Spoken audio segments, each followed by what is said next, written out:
This Late Night Linux Family podcast is made possible by our patrons.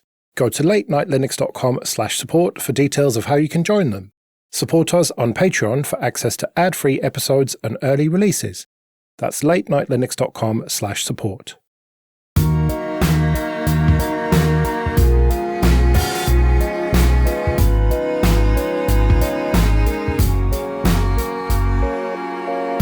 Hello and welcome to episode 370 of Late Night Linux, recorded on the 26th of January 2026.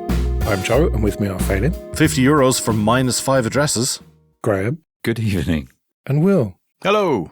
Yes, we need to start with a bit of a correction, don't we? So, last time we talked about fast mail, and Will, you said that, it's kind of £5 a month, but then there's extra for your own domain and extra per mailbox, and it's going to get too expensive. We got one or two emails and messages about this. You were wrong. If you're willing to go for the 12-month plan, it is £4.50 a month. And it clearly says, use your own domains to make custom addresses. And we heard from people who are happy Fastmail customers who told us that, you were completely wrong. And on that individual plan, all that is included. Yeah, that sounds like good news. I will definitely go and read their T's and C's and see what I can do with it. So thank you everyone for getting in touch. You can stop now. Thank you. Wikipedia is 25 years old. And to celebrate, they've done yet more deals with AI bastards to give them access to the data properly and pay for it rather than just scraping it. So, first of all, 25 years old, that makes me feel old. Yeah, just a bit. I still think it's an amazing project. I know that the pop-ups are really annoying. Certain personalities are really annoying. There's a lot of inaccuracy, but it's still perhaps the best of the internet. Like an incredible project. Well done, Earth. You say inaccuracies. If there are inaccuracies, Graham, fix them. Yeah. And no worse than any other encyclopedia, so let's be real there. It's not like Britannica's perfect. Yeah. Britannica. Do they still exist? What was that one that you used to get on a CD-ROM? Oh, Encarta. Yeah. Encarta, that's it. Yeah. I remember sneaking a copy out of a friend's house to be able to make a CD clone of Encarta just to get access to the encyclopedia. Because as I remember, it was expensive. Oh, yeah. I remember that my parents had a huge physical book set of an encyclopedia when I grew up, and it cost them a fortune. And I always had that in my mind, that access to knowledge was expensive and kind of a little bit elitist. And, Wikipedia has turned that on its head. I think it's great. Well, it's disrupted it, hasn't it? They were one of the original disruptors. But, for all his ills, Jimmy Wales has managed to steer the ship in a reasonably good direction. Keeping it free as in beer, free as in relevant licenses. You can't really knock it, can you? I like MediaWiki. They make wikis work. But also, I do think the UI in Wikipedia is very good. You understand it. It doesn't take much to understand it. And that's pretty incredible considering the sprawling nature of a wiki that can so easily lead to chaos. Yeah.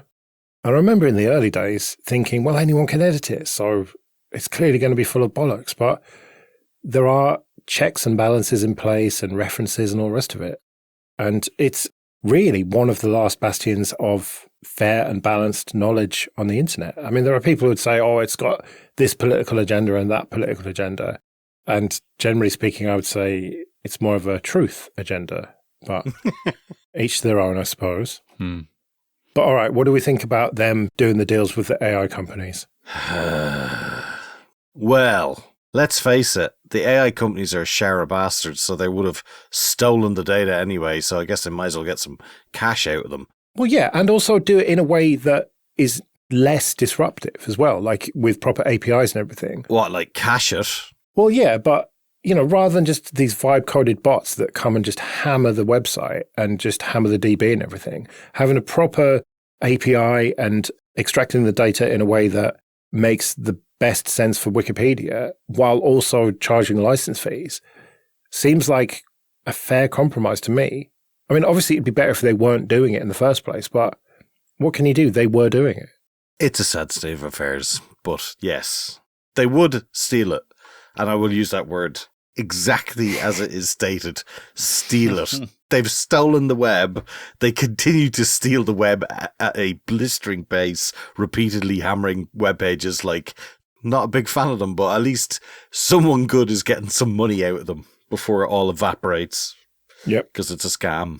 Wow, if that's what Félim's going to say, I don't think there's anything more that needs to be said. Yeah, exactly.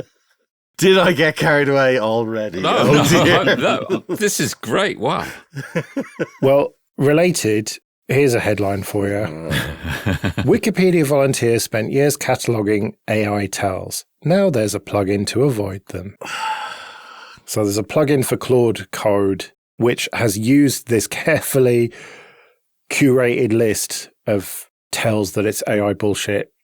And the author of this plugin, I say author, prompter of this plugin, has said, thanks, great. That's been really helpful. Now we can just avoid it. So somewhat shooting themselves in the foot there. I think it's okay in the long run. I think we as a species are getting quite good at spotting AI-generated pictures, AI-generated text. You can sense when something is AI-generated, I think, or at least I think I can. And I think that's good. I think that stands us in good stead for the future. It will be this arms race of documenting the tells and then using those tells to avoid doing them. And that will go on forever. I think the useful skill for humans here is to spot those, whatever they are, those very subtle, subconscious information and use that instead of depending on a list that's written down somewhere. I saw an interesting thing recently in a just silly throwaway meme, and that was the existence of the uncanny valley suggests that there was an evolutionary advantage to being able to tell something that isn't human but looks an awful lot like a human. It was those aliens that built the pyramids, wasn't it? Exactly, man. Exactly. Anyway, more AI bullshit. Anthropic invests $1.5 million in the Python Software Foundation and open source security. So that is a very similar amount to what we talked about towards the end of last year, isn't it? That was the grant they were going to get from the US government, who demanded unreasonable things. And now it looks like Anthropic has come along with the same amount of money to do seemingly the same work with Python and security and stuff. This is a bit of a tricky one, isn't it? Because it's good that they've got the money, but it'd be better if it had come from somewhere else. It's like drinking a nice beer and then it turns out it's an IPA and there's that bitter, burnt ashtray arse taste in the after taste that you get at the back of the tongue. You go, I wish I hadn't done that.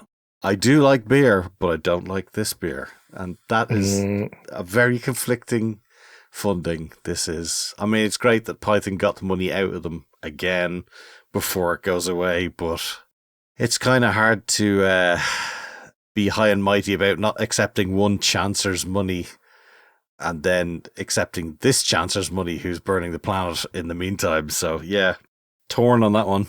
I think there's a difference here in that the US government was demanding unreasonable things, and presumably Anthropic are not demanding anything. They've just agreed to give them the money, and hopefully it'll be hands off.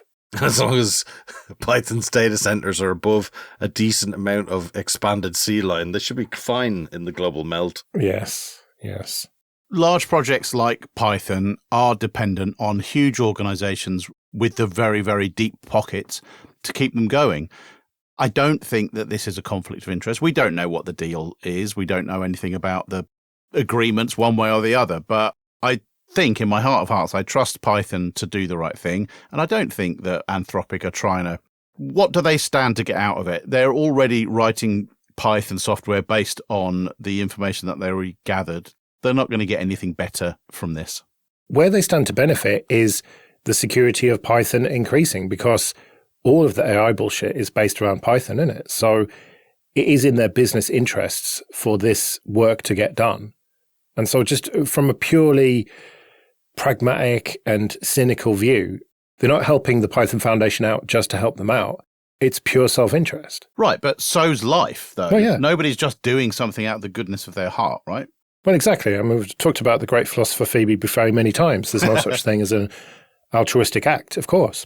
This does feel to me a bit like those ads that BP and Shell used to have about how they're sponsoring renewable energy projects in whatever place it is now. It's like, fuck off. You're pumping tons of oil out of the ground somewhere else. This is small change. But ultimately, it's good for open source software. So what can you do? It's like if a crypto bro comes along and gives a load of money. Like, yeah, that money might be dirty money, but what are you going to do? Positive things will come from it. Well, again, related, the end of the curl bug bounty. So Daniel Stenberg has cracked, finally. He's talked about it before. We've seen this coming. Too many AI slop bug reports, and he's had enough. He's shutting it down. And there will be no money for people reporting serious security bugs anymore because people took the piss, didn't understand what they were doing, flooded their bug reports, made them take far too much time over it, and it's just not worth it. Yeah, this is shit. And it obviously indicates just how many projects are suffering in the same way, and there is no solution, and it's just going to get worse. And I don't know what we can do about it, but we need to find something to do about it. I think Anthropic should give curl €1.5 million. Yeah, good idea. Well, I would have had more sympathy for Daniel if he hadn't used a fucking AI slop image on this blog post, which I've just noticed. I think he's doing that on purpose, though. It could be ironic. Irony may be, but it's still AI bullshit. Fuck that guy.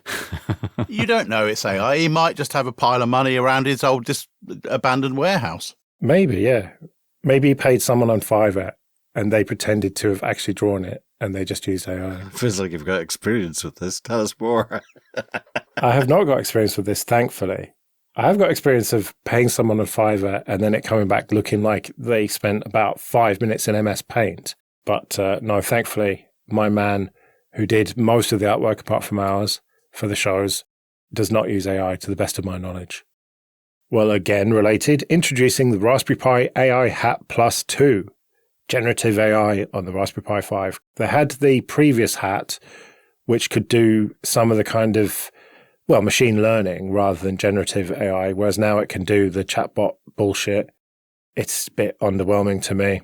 It is underwhelming. The adverts make it sound like it's going to massively accelerate the time it takes to run the models. But the reality is, at least according to some of the graphs and videos that I've seen on this topic, it's not massively faster than the CPU. On the Gwen 2 1.5 billion dataset, it's doing about 2,000 operations a second slower than it would do on CPU. Now, that's 4 cores, but nevertheless, it is slightly slower than the CPU. It does free up the CPU to do other things while all of this is going on, but it is not massively fast. And the other problem with this is that it's being advertised as running at 40 tops, whereas the old AI hat was running at 26 tops. So it sounds like more numbers equals more faster. But they've changed the units of measurements from int 8 to int 4. So they've halved the size of the data, of the numbers, and it's going less than twice as fast. So it is slower than the original AI hat. It does have additional features, like you say. It can run the LLM chatty models, but it's not fast. It's not faster than the CPU, and it's not faster than the AI hat was. So presumably even a beefy x86 CPU would massively outperform this then? I think so. I'm not entirely clear on this, but yes, looking at the stuff that I've seen, yes, it would be faster on even a quad-core ARM CPU would be faster than it. Right. I read some benchmarks that said that the Raspberry Pi 5 with 8 gig is faster than it and about the same price or cheaper. I was disappointed for similar reasons because I could really do with something like this for Home Assistant without having my PC on with its GPU for doing this kind of stuff. I think for image processing it looks all right, but probably not worth the money. What about the $30 flash drive that they've released? I think that looks wonderful. I mean, it looks all right. It's just a boring flash drive, isn't it? But to me, it just seems that they are getting into the accessory game more and more because that's really where the money is. The markup on that sort of thing is much more than the actual Pis. I will say, in their defense, and I'm surprised I'm saying this, but whenever I'm trying to reflash a Raspberry Pi, which actually I've had to do this week, I've got like a dozen USB sticks. I go through about 4 or 5 before I find one that works. And I imagine that there's a lot of people out there who don't know what to buy. And so they're just putting one with their sticker on it that they're guaranteeing will work. Well, my completely objective, they're not paying me opinion is SanDisk Extreme USB 3, not 3.1. They're shit. The old 3.0 ones, which you can get refurbs of on eBay, they are the best flash drives you can buy. I mean, you can buy faster ones for more money and all the rest of it, but in terms of price to performance, I've got loads of them and they are the best. I don't believe you because you didn't say extreme like extreme. Yeah, the SanDisk Ultra ones are shit, but the SanDisk Extreme. Extreme. It's like a retractable one. And I've got some like as small as 16 gigabytes, and I think they go up to 64 and maybe 128, I don't know. But anyway, they are the best. And they even have the smart data. I never knew that flash drives had smart data, but Raspberry Pi talked about how their one does. So I thought, let me have a look. Let me see if these SanDisk ones do. And sure enough, they do. I did not know that. No. I must say, of all the things I was going to check smart data on, a USB stick was not it. Yeah, well, no, you can. AWS flips switch on Eurocloud as customers fret about digital sovereignty. So this is a supposedly properly European EU-based AWS instance where all the people working on it are in the EU and all the servers and everything are there. So you will be becoming a customer tomorrow, then Félim. US company, doesn't matter. Tough luck. If you want to have something stored in the EU safely, only go with a European company that is European and does not have an American company as its main umbrella. I am sorry to say that American companies are under American law, and that's the way the US government sees it, and none of those companies are going to fight the NSA, etc., turning up their door and saying that they demand that data be handed over. We've seen this with Microsoft in Ireland. We've seen it with various other things in France or whatever. Yeah, this is just absolute whitewash nonsense. And that's my very unbiased opinion. Weird that you would have that opinion on this. It is weird, yes. But equally, don't believe this crap. It's horseshit PR of the best of. Well, I believe that they may be talking about this soon on Hybrid Cloud Show, so maybe stay tuned for that. I genuinely do look forward to listening to that. I want to hear what they say. Yes, so do I. But equally, not that there's anything against Americans, but, you know, there is a big problem with the American government right now when it comes to various sovereignty issues in, say, I don't know, Iceland. Was it Iceland? I think it was Iceland, yeah. Yeah, Iceland, that's the one. Yeah. Good. Let's do a quick KDE corner. This week in Plasma, dark mode switch and global push to talk. Lots of work has been done graphically to make things look better for dark mode. Push to talk is a cool feature where essentially, as you would expect, a button needs to be pressed and then globally it mutes your microphone across the way. Maybe it's a bit of a phone thing, but I could see uses even for the likes of us when we're doing recordings. And they also have a absolute pile of bug fixes that have come out in anticipation for Plasma 6.6, which is coming out fairly soon. I think it might be a week away. Right, and season of KDE 2026 projects. Yeah, cool set of projects and a cool chance for some new developers to get involved and get a bit of mentorship. And yeah, let's see what happens. Looking forward to seeing what they produce by the end of I think it's the summer that it finishes. Right, and visit KDE at FOSDEM if you're going. Yes, they'll be there. Go visit them. I wish I was. Boo. Well, Graham, you're going, but you're going to be pretty busy. I'm a bit of a free agent for the Saturday and the Sunday, so I'd love to say hello if any listeners happen to be there. And yeah, I'm running an open source documentation workshop on Monday that anyone's welcome to join. What you need to do, Graham, is walk around just talking loads so people can recognise your voice. With a synth strapped around his neck. Yeah. Or a Korg guitar or something. I've not been recognised, but I have been in a queue in a couple of places at a Linux event, and somebody's heard me talking and then come up to me that way. So you're kind of right. Yeah, that's the only reason people ever recognise me is when I open my mouth. All right, well, we've got an interview now about OggCamp, which is coming up later in the year with Andy Piper. And before we get into it, I just want to plug Andy's podcast, gamesatwork.biz. So definitely check that out. But let's hear that interview now. Thanks for joining me, Andy. Great to be here. So we're here to talk about OggCamp, which is coming up on the 25th and 26th of April this year in Manchester in the UK. You are going to be the crew lead. So tell us, what is an OggCamp? OggCamp is an unconference, and that's the first thing that trips people up because the word unconference is a bit weird and strange and unusual. But what an unconference is, it means that it's made by the attendees. So we do have a small track of pre-scheduled content. In fact, we have a call for papers if people would like to submit a talk. I'll talk about what that can be about in a second. But the majority of the content is made by people who show up, and we'll have a grid on a whiteboard.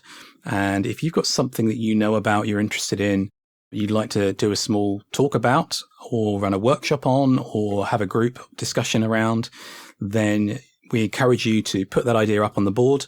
We'll schedule in a time across the Saturday or Sunday for you to be in one of the rooms, and you can do a presentation, you could do a demo, or you could host a group discussion, or you could even record a podcast. We've had some other podcast folks do that in the past.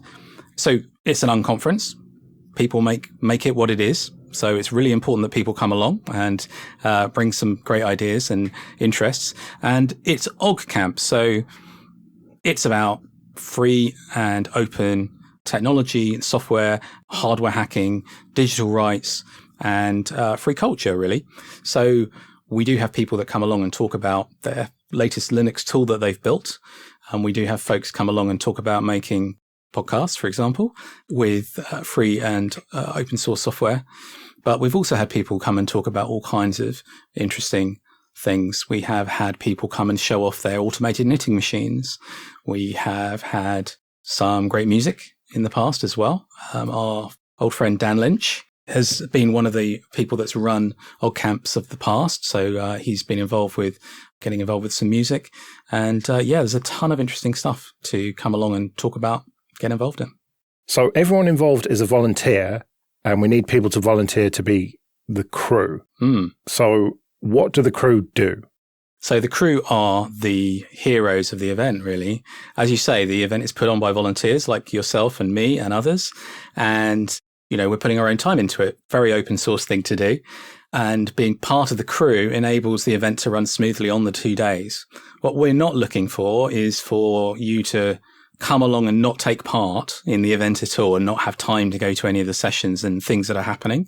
We would love you to come along and help out in whatever way fits in with your schedule. So we've got a form. If you come to oggcamp.org and click on the link asking for volunteers, there's a form there that says, what days and what times of the days you'd be willing to spend a few hours helping out. And it'll be tasks like making sure people get checked in at the front desk. We'll probably have a merch stand that you can help to run, making sure people know where the different rooms are, making sure people are safe, that kind of thing, really. There's nothing, hopefully, too complicated. On the Friday night before the event at the hotel, the conference centre in Manchester, we'll probably ask for a few folks as well to help get the room set up so that everything's ready to go on the Saturday morning. But that's really what it is. Yeah, and sometimes helping people get their laptop connected to the projector, that sort of thing. Exactly right. So if you do know a little bit about the technical side of things, that's always helpful as well, because we will have those kind of questions, I'm sure. Yeah, and running HDMI dongles around and stuff like that. Yeah, so I've got a task on the list, just kind of being a runner, being somebody that can go and help out where needed when there's nothing specifically scheduled for them to be doing. That would be great. And so what do the crew get out of the deal themselves? The crew, of course, get our undying gratitude and the gratitude of the attendees, but we will also have a special crew T-shirt so that folks can recognize you. And of course, that's yours to keep. So there will be that as well. We're a volunteer event. We're not asking for lots of money from attendees to attend. It's aims to be as inclusive as possible. So we don't have money to spend on massive goodies for the crew, but a T-shirt, appreciation, and you will hopefully have a lot of fun as well and have a chance to sit in on the talks and get involved. And if you're lucky, you might even get a bit of food. Oh, that's a good idea, isn't it? Feeding people, yes. Yeah, it's worth mentioning that tickets are available now for this, and it's pay what you can, starting at £1, just to cover the cost of the ticketing platform and everything. But there are suggested ticket prices. All the details are at oggcamp.org. And those community funds from people paying for tickets really allow the event to happen. Exactly. It's been a labour of love, and it's really been a community event since the beginning, since all the way back sort of 2010 or so when OggCamp started off in the early days. So if you can contribute and buy a ticket at the suggested, I think £40 is a suggested amount, that really helps us. So we appreciate it. And you mentioned the call for papers. That is still ongoing. So people should definitely submit their talk ideas. Yes, we do have a call for papers. There's a page about that on the website. We've got, as I mentioned, this kind of scheduled track so that people know that if they come along and it wouldn't happen, but nobody had anything to say, there would still be a scheduled track of content.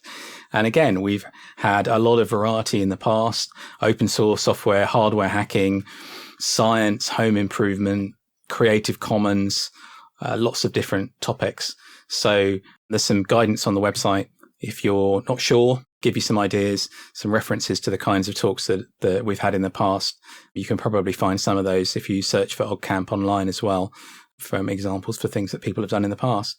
And we'll probably also do some lightning talks. So we'll have some like really short talks. You'll get 5 or 6 talks in a 20-minute period, something like that. So if you've got something that you just want to put your hand up and say, I know about this, or this is a new project, or this is a fun thing I discovered, you'll have the chance to do that as well. You don't need to submit those ahead of time. You can do that on the day. And we're always looking for sponsors as well. So if you work for a company that might be interested, then do get in touch with us. Absolutely. And we're really grateful for the organizations that have sponsored us this year and in the past. It's, again, it's a volunteer event. We don't charge the attendees lots of money. We're dependent and grateful for the support we get from organizations as well. Yeah. Well, all the details are at oggcamp.org, and I'll put links in the show notes. So thanks a lot for joining me, Andy. You're welcome. We look forward to seeing folks in Manchester in April. Right. Well, we better get out of here then. We'll be back next week when who knows what it'll be. But until then, I've been Joe. I've been Félim. I've been Graham. And I've been Will. See you later.